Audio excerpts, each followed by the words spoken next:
Hello everyone, welcome to my channel. I am Neha Saini और हम लोग आज कंटिन्यू करने वाले हैं इंक्रीमेंट डिक्रीमेंट ऑपरेटर्स के बारे में।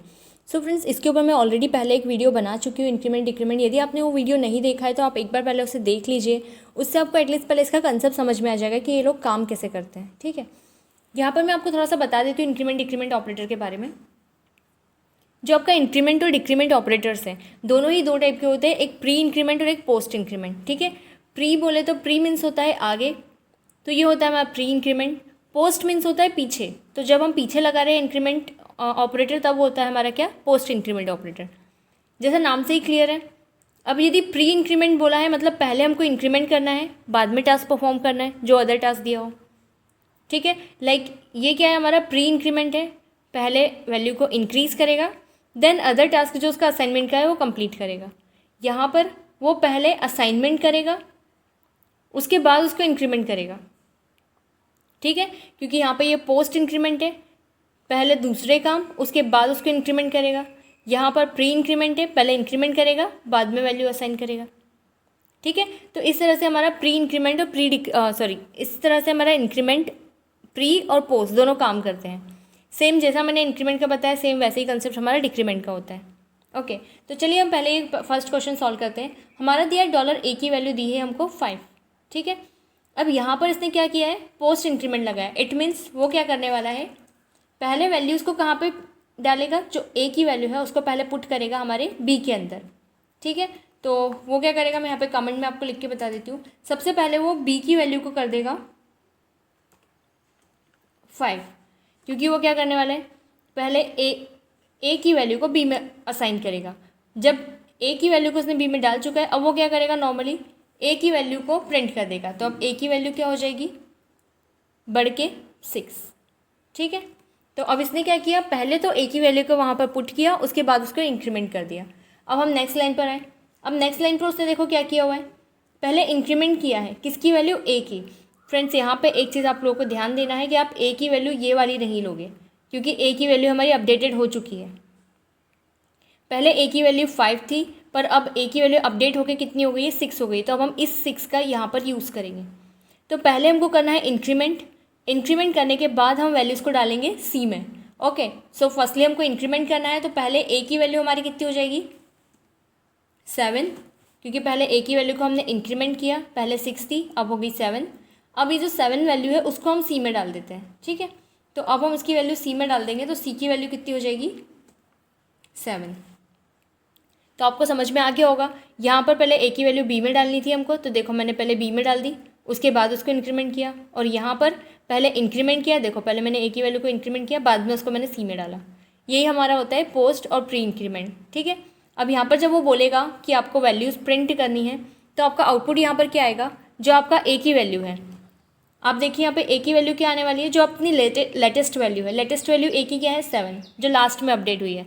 आप ऐसा नहीं कि a की वैल्यू 5 लिख दोगे या 6 लिख दोगे, जो लास्ट में अपडेटेड वैल्यू कौन सी है, वो 7। तो ये a की वैल्यू आपको क्या दे देगा, 7 दे देगा। यहाँ पर b की वैल्यू आपको क्या देगा, अब आप देखिए b की हमारी लास्ट अपडेटेड वैल्यू कौन सी है, हमने देखा b की लास्ट अपडेटेड वैल्यू है 5। तो अब ये b की वैल्यू आपको दे देगा यहाँ पर क्या, 5। ठीक है, अब c की लास्ट अपडेटेड वैल्यू, ये देखिए c की वैल्यू क्या है हमारी, 7, तो ये हमारी c की वैल्यू को देगा 7। अब हमारा आउटपुट यही आना चाहिए, a की वैल्यू 7, b की 5 एंड c की 7। अब मैंने इसको सेव कर दिया। अब मैं इसका आउटपुट देखती हूँ। यहाँ पर मैं लिखूँगी लोकल होस्ट एंड जो मेरे प्रोग्राम का नाम है,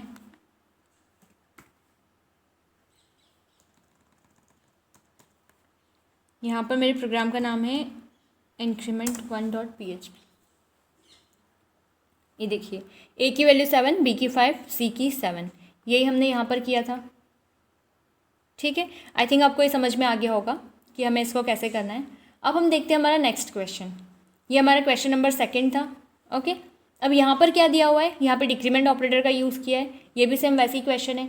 a की वैल्यू दी है हमें 7। ओके, यहाँ पर उसने क्या बोला है, b की वैल्यू में a की वैल्यू को पहले इंसर्ट करना है, देन उसको डिक्रीमेंट करना है। क्योंकि यहाँ पे देखिए, आप बताइए कौन सा डिक्रीमेंट दिख रहा है यहाँ पे, पोस्ट डिक्रीमेंट। पोस्ट डिक्रीमेंट में क्या होगा, पहले वैल्यू असाइन करेगा बाद में डिक्रीमेंट करेगा। तो चलिए करते हैं हम लोग। सबसे पहले क्या करेगा वो, जो ए की वैल्यू है उसको बी में डाल देगा। तो उसने क्या किया, बी की वैल्यू बना दिया 7, क्योंकि उसने ए की वैल्यू को बी में पुट कर दिया था। तो ए की वैल्यू थी 7, तो हमारी बी की वैल्यू होगी क्या अभी 7। ओके, अब वो क्या करेगा, बी की वैल्यू को माइनस माइनस कर देगा, जैसा मैंने आपको बताया। ठीक है, तो अब बी की वैल्यू उसने ए की वैल्यू ने माइनस माइनस कर दिया, तो ए की वैल्यू हमारी क्या बन गई 6 बन गई। ठीक है, नेक्स्ट इसमें क्या करेगा वो, देखिए नेक्स्ट लाइन क्या दी है उसने, माइनस माइनस $a। ये क्या है हमारा प्री डिक्रीमेंट। प्री डिक्रीमेंट में पहले वो माइनस करेगा वैल्यू को, बाद में असाइन करेगा। तो चलिए पहले हम ए की वैल्यू को माइनस कर लेते हैं। ए की वैल्यू को माइनस किया तो ए की वैल्यू हमारी क्या बन जाएगी, ए इज इक्वल्स टू क्या था लास्ट अपडेटेड वैल्यू 6। अब इधर भी आप 7 पे मत चले आना कि भाई 7 है तो 6 कर देगा। हम लास्ट अपडेटेड वैल्यू को देखते हैं। लास्ट अपडेटेड वैल्यू कौन सी है 6, तो इसको डिक्रीमेंट करके ये कितना कर देगा 5। ओके, इसको इसने 5 कर दिया। इसके बाद क्या हो जाएगा, डिक्रीमेंट करने के बाद वो वैल्यूज़ को बी में असाइन करेगा। तो अब बी में असाइन करेगा तो वैल्यू बी की क्या बन जाएगी, वैल्यू कौन सी असाइन करेगा 5। ठीक है, 5 को क्यों असाइन किया उसने, क्योंकि माइनस माइनस करके ए की वैल्यू हो गई थी 5। अब वो 5 को असाइन कर देगा बी में, तो बी की वैल्यू कितनी हो गई हमारी 5। अब यहाँ पर हमको प्रिंट करना है, ये देखिए आप। ठीक है, अब प्रिंट क्या करना है, प्लस प्लस $b। अब हमारी बी की सबसे लेटेस्ट वैल्यू क्या है, आप देखिए ये हमारी बी की लेटेस्ट वैल्यू क्या चल रही है 5। ठीक है, अब यहाँ भी आप एक और चीज़ ध्यान दीजिए, आप ये वाली बी की वैल्यू नहीं लोगे, जो लेटेस्ट है लास्ट अपडेटेड वो वैल्यू लोगे। अब बी को यहाँ पे 5 वैल्यू को प्रिंट करेगा, लेकिन यहाँ पर इसने क्या लगाया है प्री इंक्रीमेंट। प्री इंक्रीमेंट, पहले इंक्रीमेंट करेगा देन प्रिंट करेगा। तो पहले उसने इंक्रीमेंट कर दिया, बी की वैल्यू कितनी थी हमारी 5 थी, क्या कर देगा 6 कर देगा, 6 कर देगा और उसको प्रिंट कर देगा। ठीक है, तो पहले उसने बी की वैल्यू को 6 किया और उसको प्रिंट कर दिया। अब यहाँ पर क्या होगा, नीचे यहाँ पर है पोस्ट डिक्रीमेंट।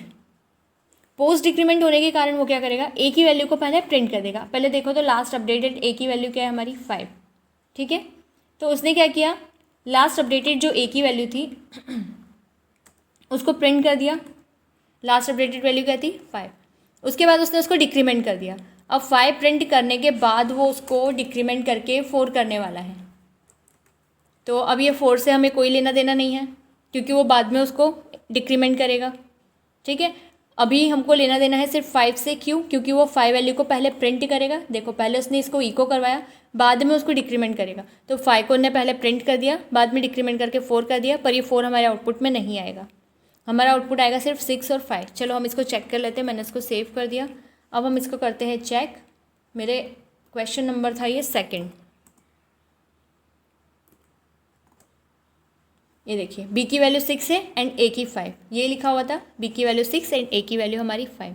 ठीक है, तो ये आपको क्लियर हो गया होगा। और यदि आपको ये चेक करना है कि ए की वैल्यू बाद में डिक्रीमेंट हुई या नहीं हुई, ये आपको चेक करना है, तो आप एक काम करो, इस लाइन को वापस से लिख लो।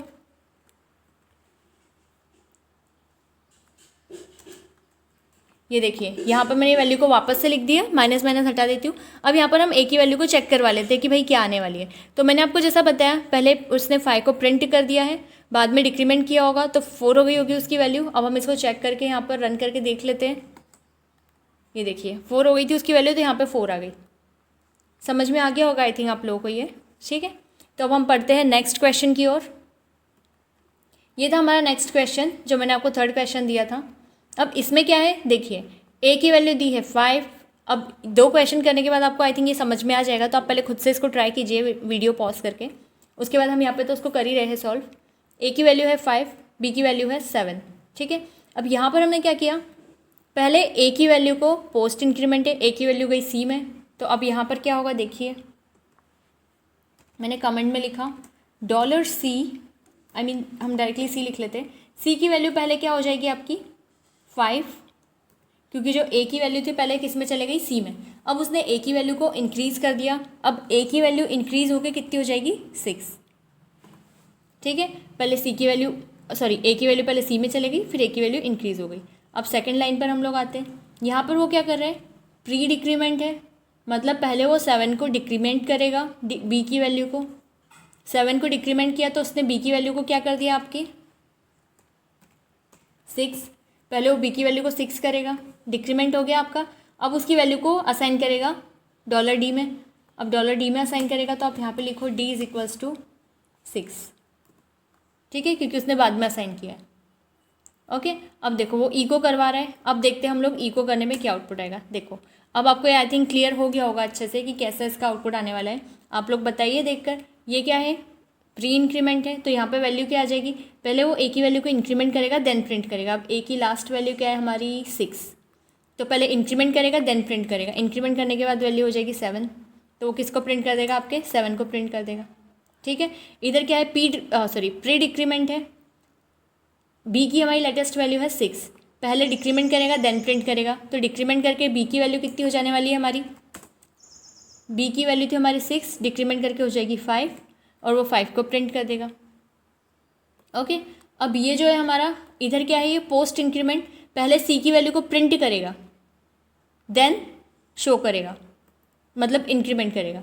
तो पहले प्रिंट करवा दो सी की वैल्यू क्या है हमारी लेटेस्ट 5, तो इसने पहले क्या किया 5 को प्रिंट किया, बाद में इंक्रीमेंट करके 6 कर देगा, बट उससे हमें कोई लेना देना नहीं है, वो बाद में की बात है।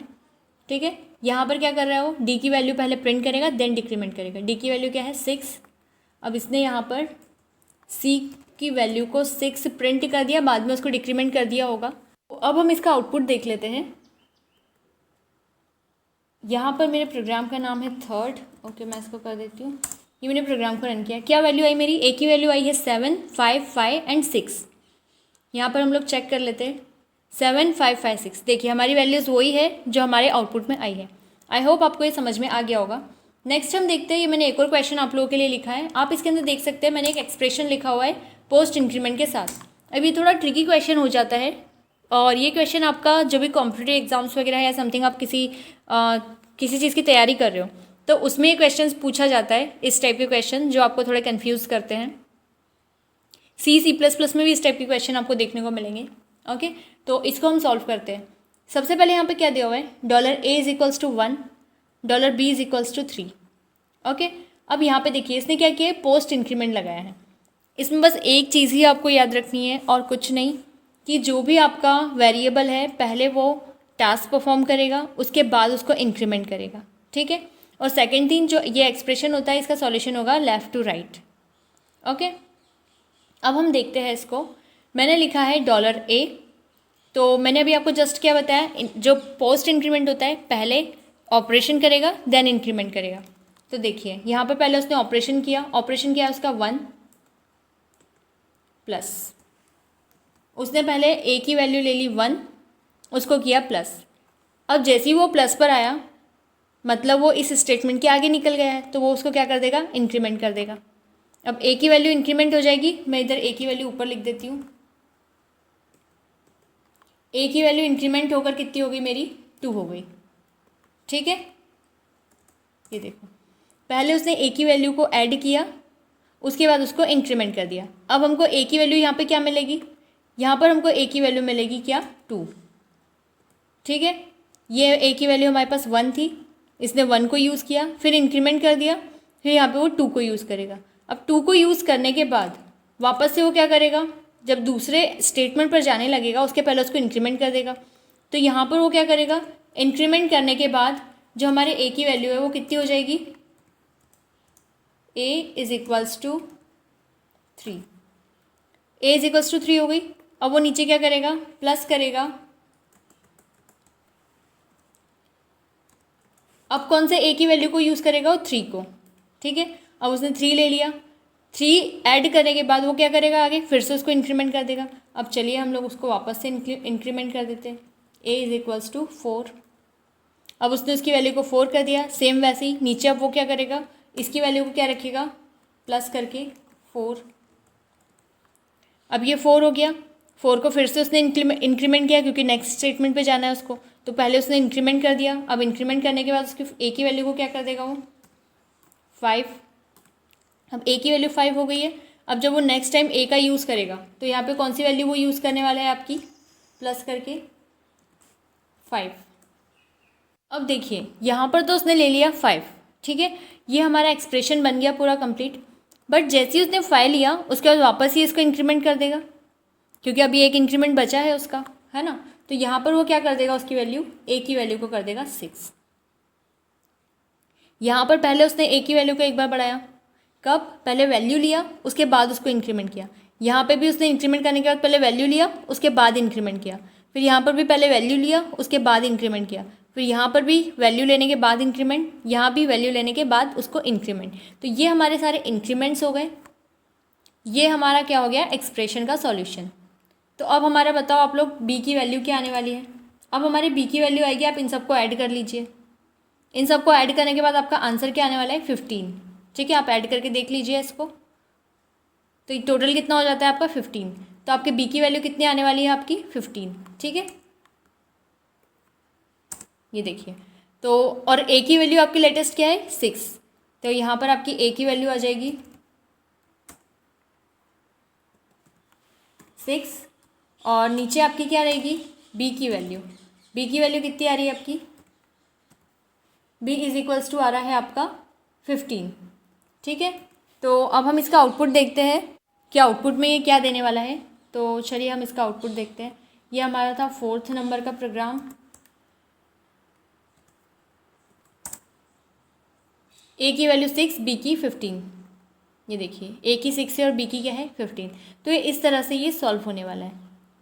आई होप आपको ये समझ में आया होगा, बट इसके बाद भी यदि आपको कोई भी डाउट है तो आप प्लीज़ मुझे कमेंट करके पूछिए। ठीक है, and please like, subscribe and share my channel. Thank you.